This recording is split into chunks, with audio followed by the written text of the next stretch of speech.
ہم وہی کہیں گے جو ہمارا دین ہم کو بتاتا ہے، عمل کرو تو تمہارا بھلا ہے۔ والصلاة والسلام على سيد الأنبياء والمرسلين أما بعد فأعوذ بالله من الشيطان الرجيم بسم الله الرحمن الرحيم إن الله وملائكته يصلون على النبي يا أيها الذين آمنوا صلوا عليه وسلموا تسليما اللهم صل على سيدنا وشفيعنا وحبيبنا ومولانا محمد وبارك وسلم صلاة وسلاما عليك يا رسول الله صلی اللہ تعالی علیہ وسلم۔ کل کی تفسیر میں یہ بتایا گیا تھا کہ اللہ تبارک و تعالی نے قارون پر احسان کیا، اسے اپنی نعمتوں سے مالا مال کیا، وہ شیطان کے چکر میں پھنس گیا، اپنی دولت پر اترا گیا اور آخر کار اس کا تکبر اس حد تک بڑھا۔ اللہ تبارک و تعالی ارشاد فرماتا ہے فخرج علی قومہ فی زینتہ، تو وہ اپنی قوم پر نکلا اپنی آرائش میں، یعنی وہ پورا تیار ہو کر کے ایک بار قارون حضرت موسیٰ علیہ السلام کے خلاف اپنا جتھا بڑھانے کے لیے اور اپنا روب جمانے کے لیے اپنی شان و شوکت اور زیب و زینت کے ساتھ میں اس طرح نکلا کہ سونے چاندی اور ریشمی لباسوں کی کثرت تھی، اعلیٰ درجے کے شاندار لباس پہن کر کے خدام اس کے ساتھ میں چل رہے تھے اور بڑے جاہ و جلال اور کر و فر کے ساتھ میں وہ نکلا۔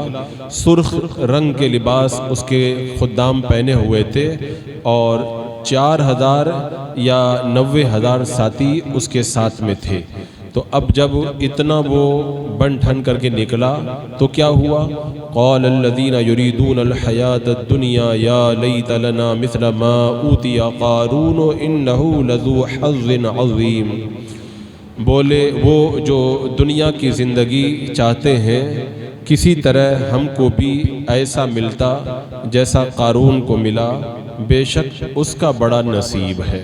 تو جب وہ پورے جاؤ جلال کے ساتھ میں نکلا تو جو دنیا دار لوگ تھے انہوں نے جب دیکھا تو اس کی آنکھیں چکا چوند ہو گئی اور وہ بھی یہ تمنا کرنے لگے کہ کاش ہمیں بھی ویسا ہی مل جاتا جیسا کہ اس کو ملا، یہ بڑا نصیبے والا ہے۔ عام طور پہ آپ دیکھتے ہیں کہ کسی کو جب زیادہ پیسہ مل جاتا ہے تو جو دنیاوی نظریہ رکھتے ہیں وہ یہی کہتے ہیں کہ اس کا تو بڑا نصیب ہے، یہ تو بڑی قسمت والا ہے، اس کے تو بڑے مزے ہیں، اس کو تو اللہ نے اتنا مال عطا کر دیا ہے۔ حالانکہ وہ مال جس کے اندر بندہ گناہ کے اندر مصروف ہو جائے وہ مال اس کے لیے اللہ کی پھر نعمت نہیں، پھر اس کے لیے آزمائش اور وبال بن جاتا ہے۔ تو یہ وہی کیفیت تھی جو آج کل مالدار اور خوشحال لوگوں کو دیکھ کر کے دنیا کی طلب کرنے والوں میں ہوتا ہے۔ وہ آہیں بھرتے ہیں، حسرت کرتے ہیں، آرزو کرتے کاش مجھے بھی اتنا مل جاتا، میرے پاس بھی یہ گاڑی ہوتی، یہ بنگلہ ہوتا، یہ ہوتا، وہ ہوتا۔ تو اب جب اس کے مال و دولت کا یہ نظارہ دنیا دار لوگوں نے دیکھا تو یہ کہا کہ اس کا بڑا نصیب ہے، کاش ہم کو بھی ایسے ہی مل جاتا جیسے اس کو ملا ہے۔ تو اس کے بعد میں جو علماء کرام تھے انہوں نے کیا کہا؟ وقال الذین اوتوا العلم ویلکم ثواب اللہ خیر لمن آمن وعمل صالحا ولا یلقاها الا الصابرون، اور بولے وہ جنہیں علم دیا گیا خرابی ہو تمہاری، اللہ کا ثواب بہتر ہے اس کے لیے جو ایمان لائے اور اچھے کام کیے، اور یہ انہی کو ملتا ہے جو صبر والے ہیں۔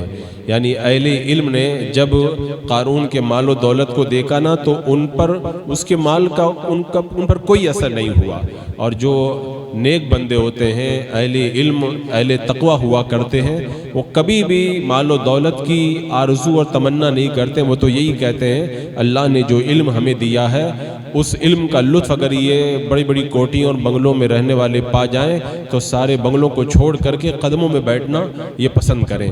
تو بنی اسرائیل کے جو علماء تھے اللہ سے ڈرتے تھے، انہوں نے کہا کہ تمہارے لیے خرابی ہے، تم کیا مال و دولت کو دیکھ کر کے بالکل ان کے پیچھے دیوانے ہوئے جاتے ہو؟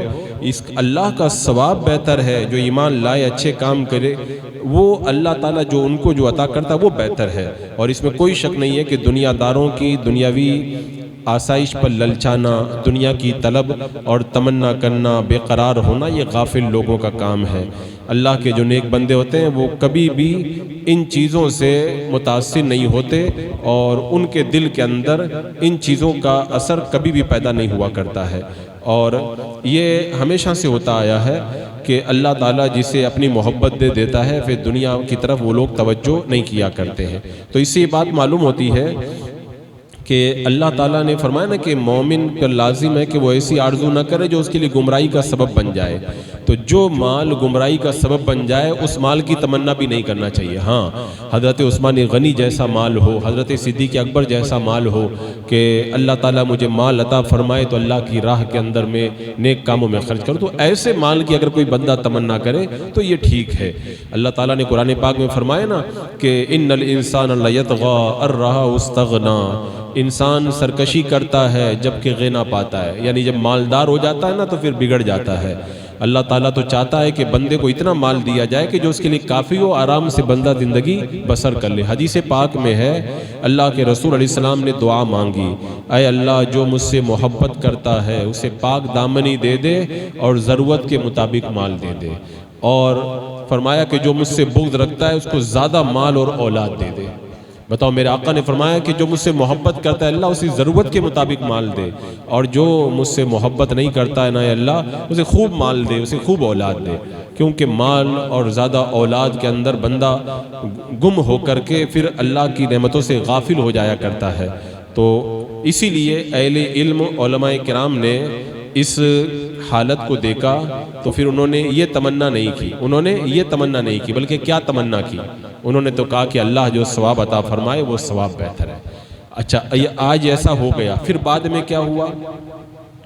رب نے جی فرمایا وَلَا يُلَقَّاهَا إِلَّا الصَّابِرُونَ، یہ جو نعمت الہی ہے نا، نیکی کی تمنا، یہ اللہ تعالیٰ صبر والوں کو دیتا ہے۔ پھر فرمایا فَخَسَفْنَا بِهِ وَبِدَارِهِ الْأَرْضَ فَمَا كَانَ لَهُ مِنْ فِئَةٍ يَنْصُرُونَهُ مِنْ دُونِ اللَّهِ وَمَا كَانَ مِنَ الْمُنْتَصِرِينَ، تو ہم نے اسے اور اس کے گھر کو زمین میں دھسایا تو اس کے پاس کوئی جماعت نہ تھی کہ اللہ سے بچانے میں اس کی مدد کرتی، اور نہ وہ بدلہ لے سکا، موسیٰ علیہ السلام سے بدلہ بھی نہ لے سکا۔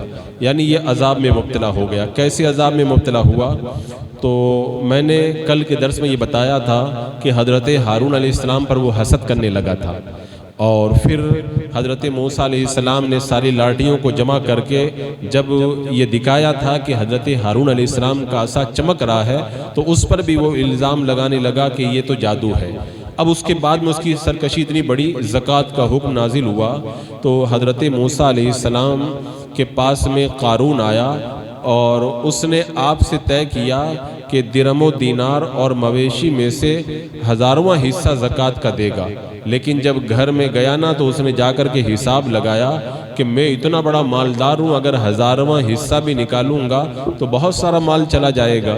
یہ دیکھ کر کے اس کے نفس کے اندر اتنی ہمت ہی نہیں ہوئی کہ وہ اتنا مال نکال سکے، تو اس نے بنی اسرائیل کے سارے لوگوں کو جمع کیا اور کہا کہ تم نے حضرت موسیٰ علیہ السلام کی ہر بات میں اطاعت کی، اب وہ تمہارا زکوٰۃ کے نام پر مال لینا چاہتے ہیں، تم لوگ کیا کہتے ہو؟ تو انہوں نے کہا کہ آپ ہمارے بڑے ہیں، آپ جو کہیں گے ہم وہی کریں گے۔ تو قارون نے کہا کہ فلانی جو بگڑی ہوئی بد چلن عورت ہے اس کے پاس جاؤ اور ایک معاوضہ مقرر کر دو، اس بات پر کہ تمہیں اتنا پیسہ دیں گے تو موسیٰ علیہ السلام پر تہمت لگا دو۔ اب اس عورت کو بد چلن کو انہوں نے سیٹنگ کیا اور بنی اسرائیل حضرت موسیٰ علیہ السلام کے وعظ و نصیحت کو سننے کے اندر مصروف تھے، تو قارون نے اس عورت کو مال دیا، وعدے کیے تہمت لگانے کے لیے۔ دوسرے دن بنی اسرائیل کو جمع کر کے حضرت موسیٰ علیہ السلام کے پاس آیا اور کہنے لگا کہ بنی اسرائیل آپ کا انتظار کر رہے ہیں، آپ انہیں وعد و نصیحت فرما دیں۔ حضرت موسیٰ علیہ السلام تشریف لائے اور بنی اسرائیل میں کھڑے ہو گئے. آپ نے فرمایا اے بنی اسرائیل جو چوری کرے گا اس کے ہاتھ کاٹے جائیں گے, جو بہتان لگائے گا اسے 80 کوڑے مارے جائیں گے, جو زنا کرے گا اور اس کی بیوی نہیں ہے تو 100 کوڑے مارے جائیں گے, اگر بیوی ہے تو پتھر مار مار کے اس کو ہلاک کر دیا جائے گا. یہ سن کر کے قارون کہنے لگا یہ سب حکم سب کے لیے ہے یا خاص لوگوں کے لیے, کیا آپ پر بھی یہی حکم ہے؟ حضرت موسیٰ علیہ السلام نے فرمایا خواہ میں ہی کیوں نہ ہوں میرے لیے بھی یہی حکم ہے. تو قارون نے کہا کہ بنی اسرائیل کا خیال ہے کہ آپ نے فلاں بدکار عورت کے ساتھ میں معاذ اللہ بدکاری کی ہے. حضرت موسیٰ علیہ السلام نے فرمایا بلاؤ اس کو. وہ آئی تو آپ نے فرمایا اس کی قسم جس نے بنی اسرائیل کے لیے دریا کو چیر دیا اور دریا میں راستے بنا دیے, جس نے توریت نازل کی, تو صحیح بتا. اب جلال موسیٰ علیہ السلام جب دیکھا تو عورت ڈر گئی اور اللہ تعالیٰ کے رسول پر بہتان لگا کر کے تکلیف پہنچانے کی جرأت اب اس کے اندر نہیں ہوئی. اس نے اپنے دل میں کہا کہ اس سے تو توبہ کر لینا بہتر ہے, اور حضرت موسیٰ علیہ السلام سے عرض کیا کہ جو کچھ قارون کہلوانا چاہتا تھا اور یہ آپ پر تہمت لگانے کے لیے مجھے اتنا مال دے کر کے رکھا تھا. حضرت موسیٰ علیہ السلام نے اپنے رب کے حضور سجدہ کیا, رونے لگے, عرض کیا اللہ اگر میں تیرا رسول ہوں تو میری وجہ سے قارون پر تو غضب نازل فرما دے. اللہ تبارک و تعالیٰ نے وہی نازل فرمائی کہ میں نے زمین کو تمہارے حکم کے تحت کر دیا ہے, تم جو چاہو زمین کو حکم دو. حضرت موسیٰ علیہ السلام نے بنی اسرائیل سے کہا اے بنی اسرائیل اللہ تبارک و تعالیٰ نے مجھے قارون کی طرف بھی اسی طرح رسول بنا کر کے بھیجا ہے جیسے فرعون کی طرف رسول بنا کے بھیجا ہے, لہذا جو قارون کا ساتھی ہے وہ اس کے ساتھ میں ٹھہر جائے اور جو میرا ساتھی ہے الگ ہو جائے. یہ سن کر کے سارے قارون کے جو ساتھی تھے نا وہ چھوڑ کر کے الگ ہو گئے. مال و دولت کے چکر میں جو لوگ پیچھے پڑتے ہیں نا وہ جب تک مال رہتا ہے تب تک, جب بلائیں آتی ہیں نا تو خود ساتھ چھوڑ کے چلے جاتے ہیں. اب انہوں نے ساتھ چھوڑ دیا. حضرت موسیٰ علیہ السلام نے زمین کو حکم دیا زمین اس کو پکڑ لے. وہ گھٹنوں تک دھس گیا. پھر آپ نے یہی فرمایا پکڑ لے. زمین نے اس کو پکڑا اور اتنا پکڑا کہ کمر تک دھس گیا. آپ فرماتے رہے یہاں تک کہ جو 1-2 آدمی اس کے ساتھ ہو گئے تھے اور پھر یہ قارون گردنوں تک زمین میں دھس گئے.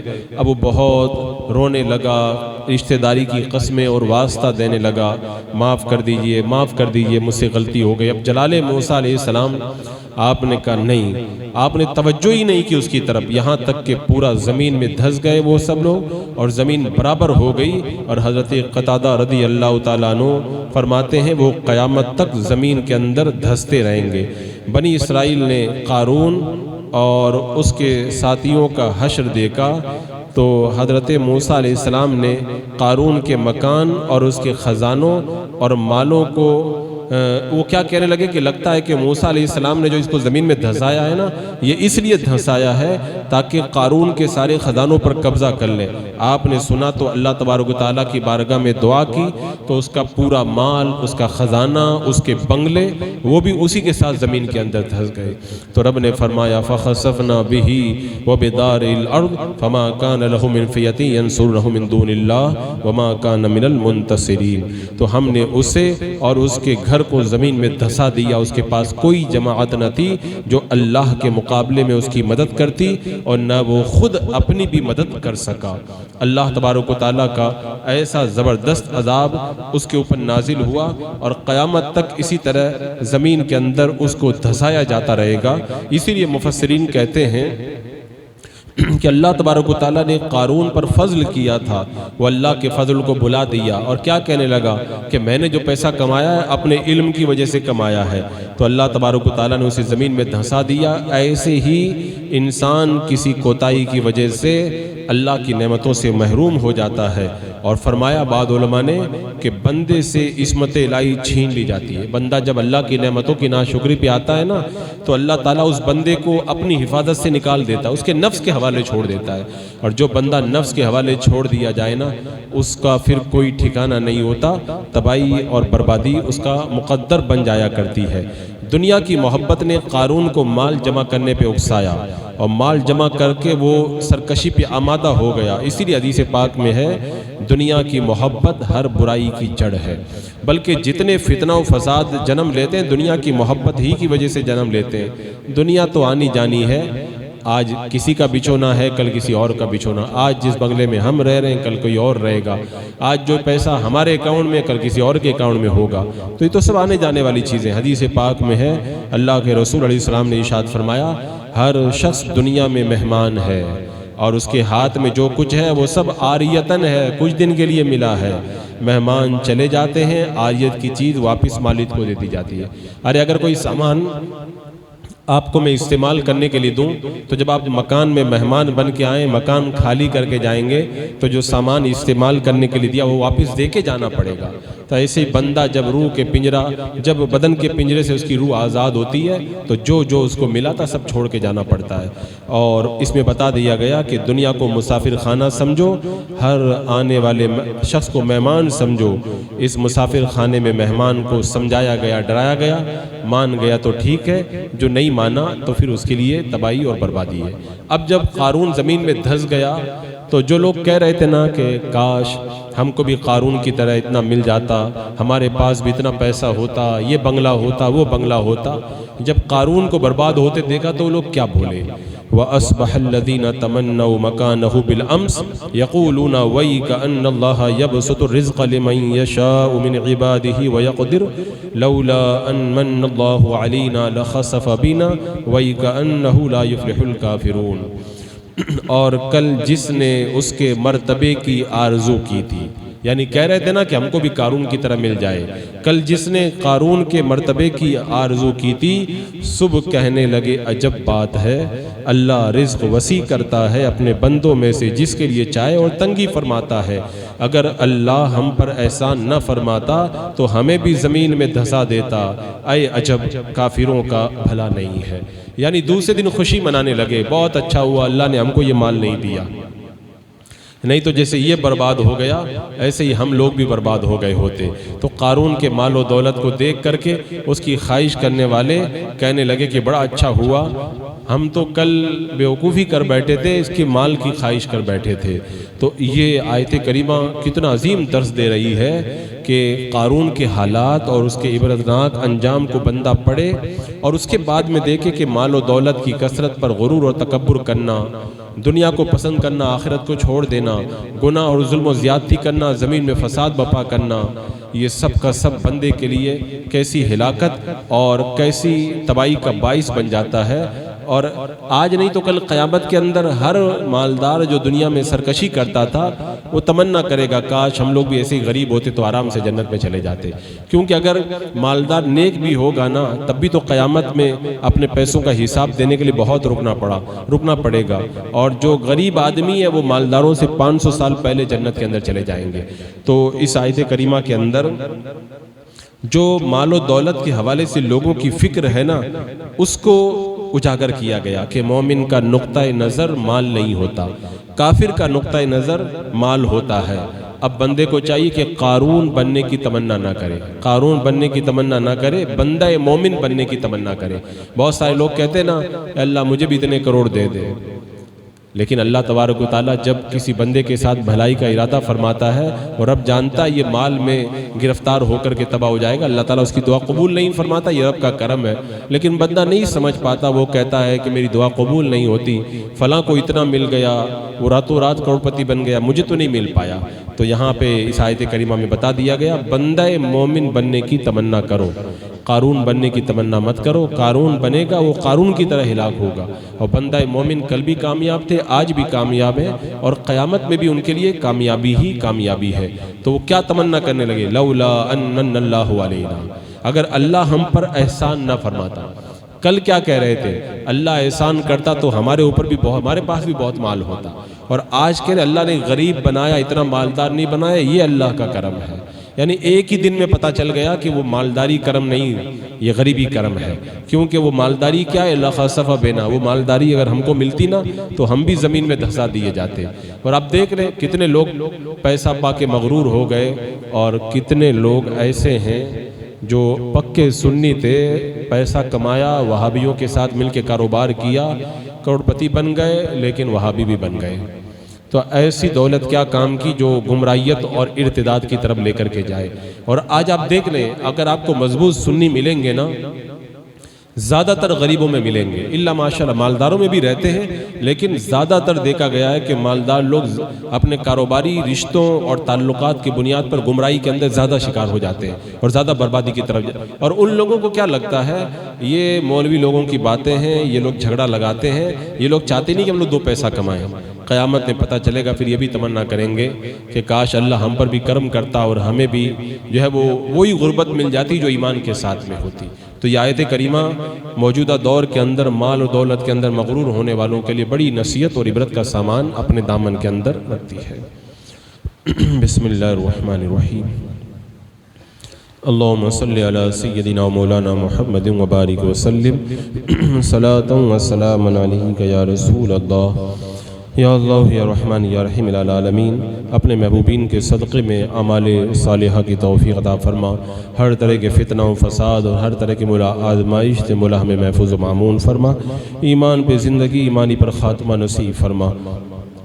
ربنا تقبل منا انك انت السميع العليم وتب علينا انك انت التواب الرحيم ان الله وملائكته يصلون على النبي يا ايها الذين امنوا صلوا عليه وسلموا تسليما اللهم صل على سيدنا وشفينا وحبيبنا ومولانا محمد وبارك وسلم صلاة وسلاما عليك يا رسول الله سبحان ربك رب العزة عما يصفون والسلام على المرسلين والحمد لله۔